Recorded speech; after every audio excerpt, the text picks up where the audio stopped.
Здравейте! В това видео ще реша задачата защо се прибавя варно мляко към разтвора на син камък. Подкрепете отговора си с подходящи уравнения.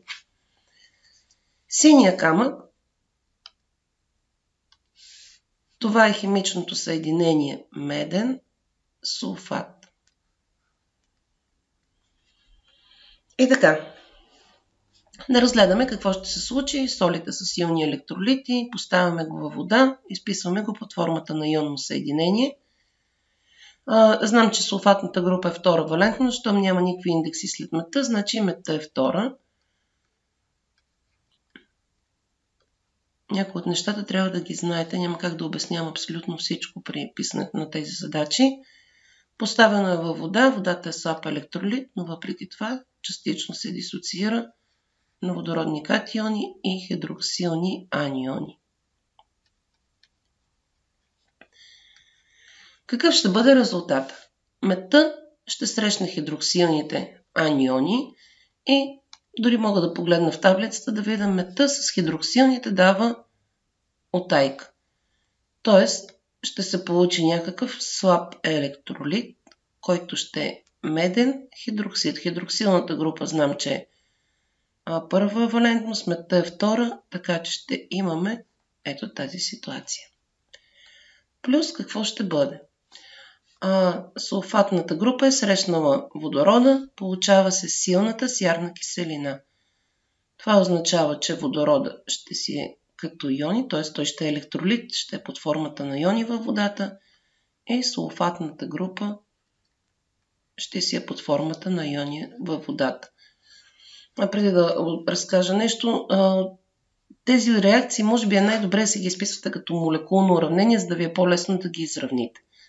В случай аз понеже знам, ето имам двойка на сулфатната група, тя би трябвало да отиде зад водорода, но тъй като го изписвам под формата на иони е пред водорода. Имам две хидроксилни групи, два водородни катиона, трябва да ги изпиша и отпред в реакцията, за да изравна уравнението. Най-лесно ще ви, ако го изпишете като молекулно и го си го изравните. Какво забелязвам? Че медта си е откраднала от водата хидроксилните иони, следствие на което съотношението на ионите във водата се е променило. От равни водородните катиони са преобладаващи. Т.е. разтвора има киселинен характер.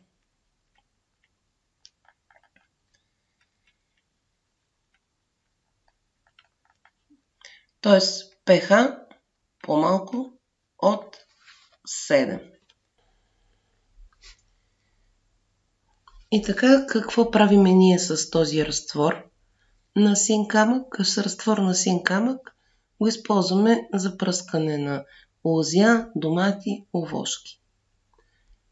Представете си, ако трябва да напръскаме тези растения с разтвор, който има киселинен характер. Знаете, че говорим за проблеми с киселинните дъждове, листята на растенията стават на петна и те загиват. Не е нормално да пръскаме с киселинен разтвор.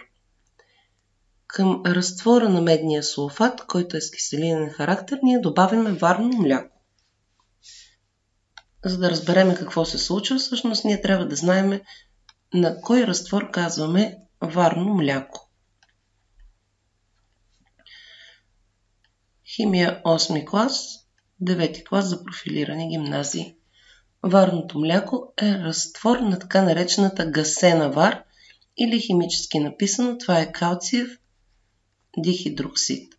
Калциевия дихидроксид е слаба основа, слаб хидроксид.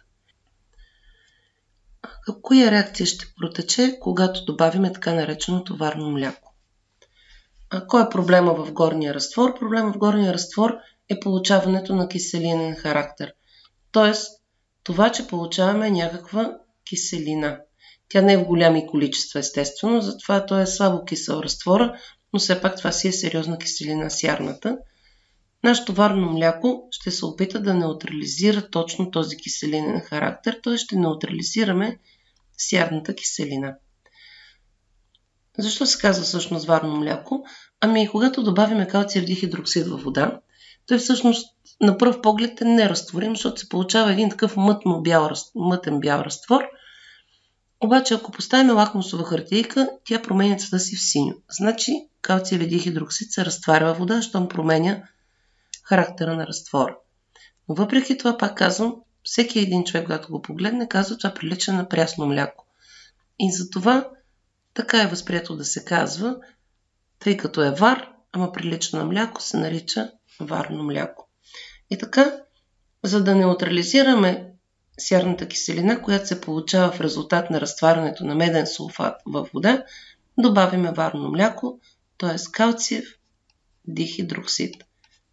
Слаб хидроксид. Какво ще се получи? Протича процеса неутрализация. Получава се калциев сулфат плюс вода. Ако трябва да изравним реакцията, виждаме, че в началото имаме 2 и тук 2,4 водорода, накрая имаме 2. Станаха 4, да видим кислорода дали изравнихме. 4 и 2, 6.